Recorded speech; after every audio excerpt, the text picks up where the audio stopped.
Şimdi sahneye Sami Buga'yı davet ediyorum.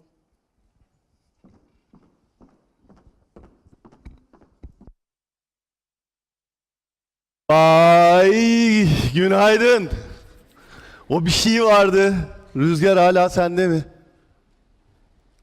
Oh, çok teşekkür ediyorum. Nasılız? Ben heyecanlıyım. Sizde var mı? Yok mu?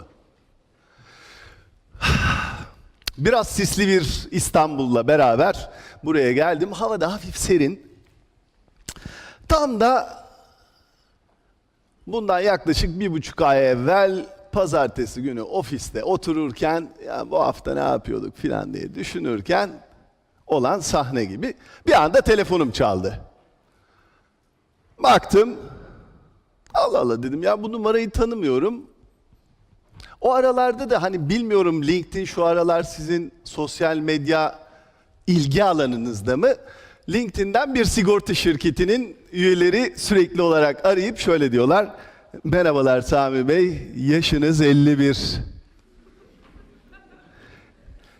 Arkanızda iyi bir şey bırakmak ister misiniz? Neyse dedim gene bunlardan bir tanesi geliyor herhalde. Açtım telefonu, karşı taraftan böyle gayet enerjik bir ses. Merhaba, işte ben dedi şu reklam yapmayayım. Dedi ki işte biz bir TEDx düzenleyeceğiz. Ve Özyeğin Üniversitesi'nde dedi. Şimdi Özyeğin Üniversitesi dediğin zaman tabii benim olmayan saçlarım bile dikiliyor bir anda. Çünkü Özyeğin Üniversitesi'nde benim oğlum okuyor. Erim Bugay.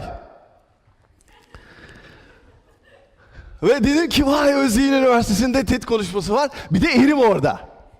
Şimdi hani içimden bunlar geçiyordu. Telefonla konuşuyorum o heyecanla birlikte. Dedim ki vay acaba beni dinlemeye gelir mi? Ya da şöyle mi der? Aman baba ya 23 yıldır zaten seni dinliyoruz. Yani bir cumartesi sabahı da biraz uyuyayım yani. Pazartesi de sınavlar var. Endüstri zor meslek biliyorsun.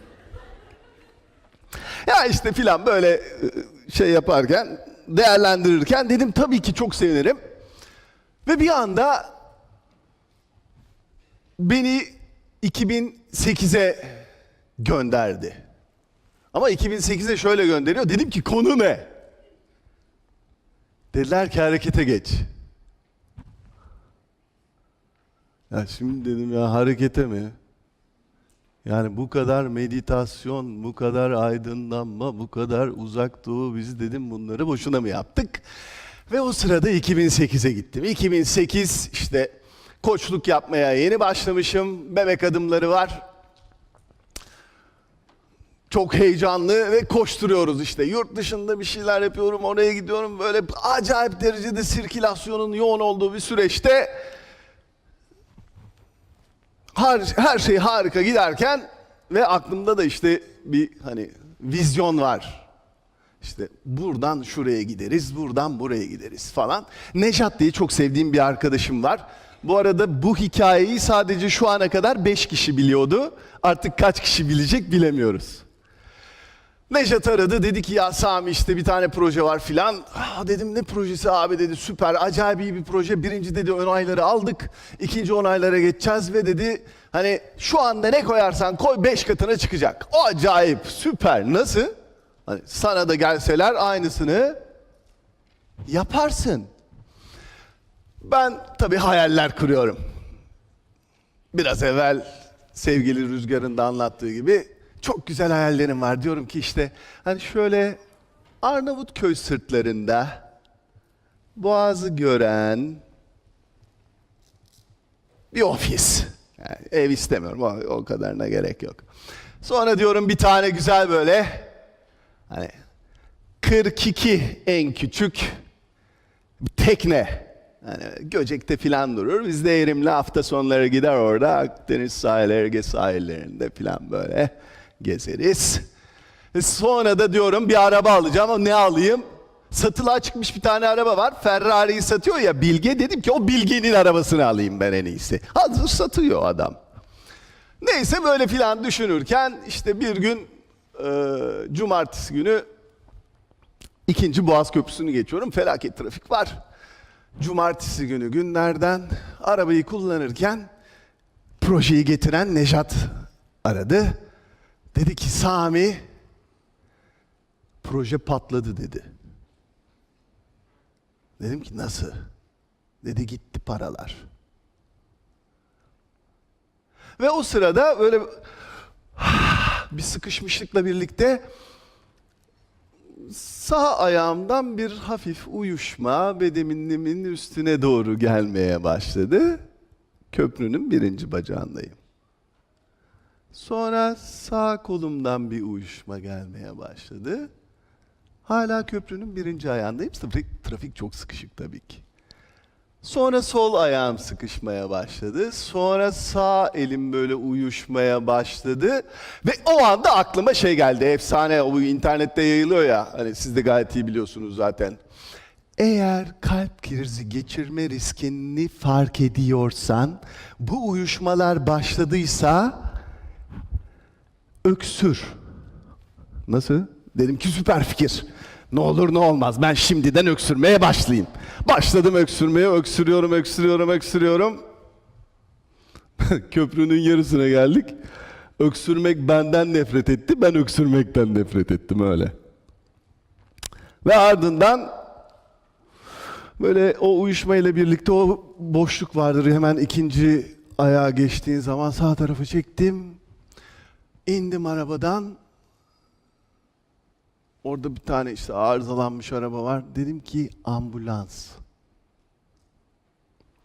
Ve orada kendimi şöyle çamların altına bıraktım. Hemen 2. köprü bittiğinde sağdaki cepte. Üstümde karıncalar, havada bir masmavi gökyüzü, yeşillikler filan. Ve hayat durdu. Ve hani diyorlar ya, önümden bütün anlar film şeridi gibi geçti. Ve dedim ki, bir dur Sami. Bir dur. Ve bugün size de diyorum ki, bir durun. Harekete geçmeden önce. Çünkü bu çalıştığı zaman muhteşem şeyler yapacağız. Çünkü içimdeki dinamik şu. Acıdan uzaklaş, hazza yaklaş. Aranızda spor yapanlar vardır. Değil mi? Spor yapıyorsunuz. Neydi? Çömelmece. Artık bundan sonra #çömelme diye atıyorum. O ilk antrenmanda nasıldır? Böyle gidersin, her tarafın ağrır, acı. Bütün kasların felaket bir şekilde acımaktadır. O akşam eve gelirsin ya da dorma gidersin, uzanırsın böyle. Huzur. Rahatlarsın. Bütün bedenin rahatlar. Aradan 10 antrenman geçtikten sonra artık sen o acıyı hissetmiyorsundur. Şunu fark et. Acı senin arkadaşın. En yakın dostun. Çünkü nerede büyümek, nerede gelişmek istiyorsan, nereye doğru harekete geçmek istiyorsan, ilk karşılaşacağın şey acın. Acınla yüzleşirsen hayat çok daha kolay. Onu kucakladığın anda, aldığın anda, yüzleşmeye cesaret ettiğin anda olay bitti. Gelişmek istiyorsan, ilerlemek istiyorsan, büyümek istiyorsan ve harekete geçmek istiyorsan acınla yüzleşmeyi öğreneceksin. Burası Batı bilimiyle Doğu bilgeliğinin bir araya geldiği yer. 2004 yılından beri koçluk yapıyorum. Hani 2015 yılına geldiğim zaman 5000 saatin üzerinde deneyimim vardı.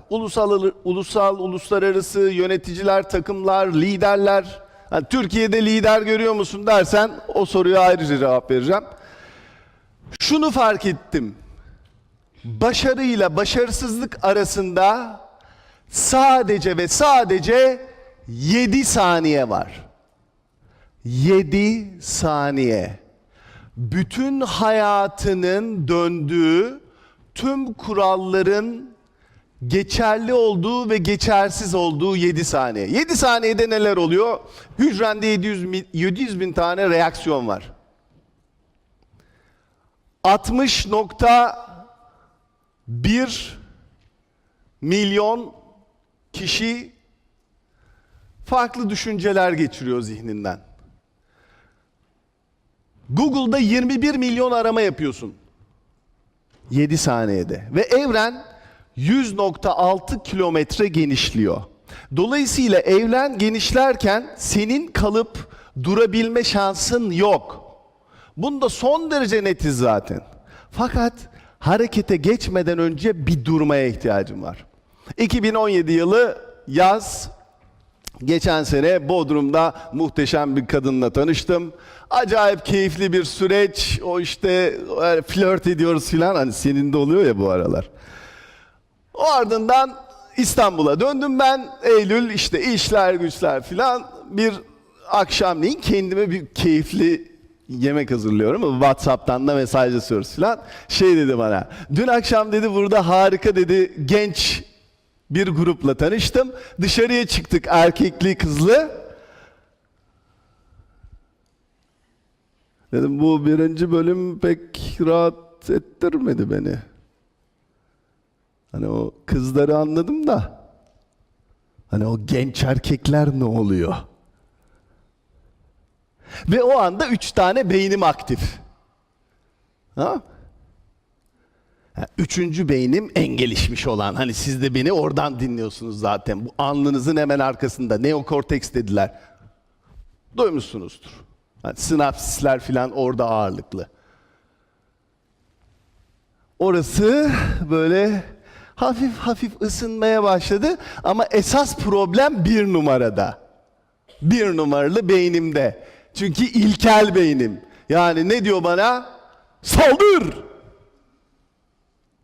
Koç! Don! Hani o bir kal geldi dediğin yer var ya, orası donduğun yer. Ve 2 numara var arada, limbik sistem. Orada da amigdala filan devreye giriyor böyle. Ha Sami ne yapacaksın duygular? Şelale. Hani diyor ya Cem Yılmaz, o mesajı atarsın, sonra havada yakalamak istersin. Tam o yerdeyim yani. Tam orası. Yer orası. Ve birinci beynim milyonlarca yıldır var. Bu 4 tane şeyi söylüyor. Don, kaç, yakala, dur. Buraya daha sonra geleceğim ne olduğuna. Ve hatta şöyle şeyler oluyor. Hani sen geldin burada TED dinliyorsun, TEDx dinliyorsun. Çok süper konuşmacılar var ve diyorsun ki bir dur. Yani karar vermeden evvel 7 saniye. 1, 2, 3, 4, 5, 6, 7. Bu 7 saniye senin birinci ilkel beyninle üçüncü gelişmiş beynin arasındaki diyaloğun olduğu 7 saniye. O 7 saniyeye sahip çıkarsan hayatın kurtuluyor. Farklı bir yola doğru gidiyorsun. Bu aralar gurular çok gündemde, şöyle diyorlar. Geçmişi bırak. Geçmişi bırak. O eski versiyonun yeni versiyonuna git. Seni bugün buraya getiren şey geçmişin. O olmasaydı sen burada olmazdın. Oradan ders almadığında oradaki çatışmalarını, oradaki zıtlıkları, oradaki kendi tanımını nasıl ortaya koyduğunu görmediğinde sıkıntı var. Çünkü onu görmediğin zaman geçmişini şimdiye ve bundan sonra yaratmak istediğin geleceğe entegre edemiyorsun. Bu entegrasyonu yapmak istiyorsan bir dur. Tamam. Birinci seçenek şu. Reaksiyon. İkinci seçenek yanıt. Hemen dönüyorum.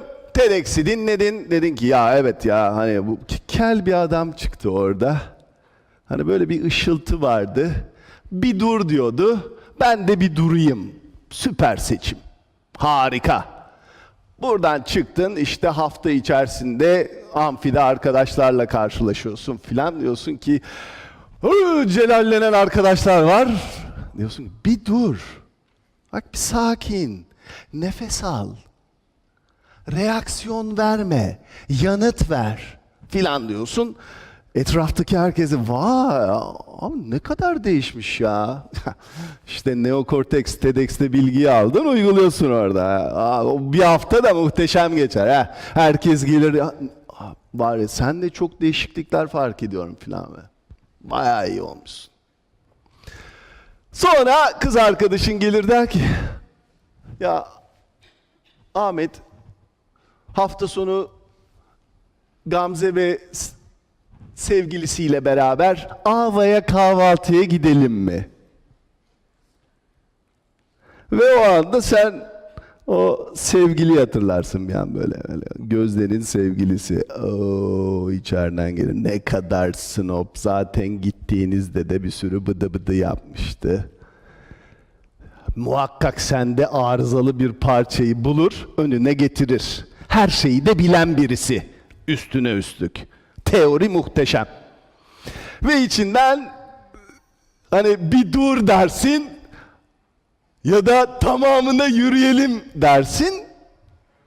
O iki taraf vardır yani bir dur diyen bir de tamamına yürü diyen. Orada 7 saniyen var. Nefes alıp gerçekten reaksiyon vermek yerine yanıt vermeye. Sadece 7 saniye. O 7 saniye durduğunda ve tepki yerine yanıt verdiğinde hayatındaki her şey değişecek. Ve o 7 saniyenin ne zaman geleceğini ne ben biliyorum ne sen biliyorsun. Hiçbirimiz bilmiyoruz. Ve belki bu dünyadan giderken hatırladığın tek şey o 7 saniyede bir durup değerlendirip harekete geçip yanıt verdiğin 7 saniye olacak. Buradan çıktığında her şeyi unutabilirsin. Çünkü hayat akıyor. Ancak sen durursan bir şeyler değişebilir. Öbür türlü sürekli olarak tepki verir haldesin. Geçmişte ne olduğuna bak, orayı evin gibi kullanma, kitap gibi kullan. Buradan öğreneceklerini öğren, bugününe getir, geleceğini inşa et. Buda'nın yanına birisi gitmiş demiş ki, Buda bende neyi görüyorsun? Ne durumdayım? Buda demiş ki, geçmişini anlat.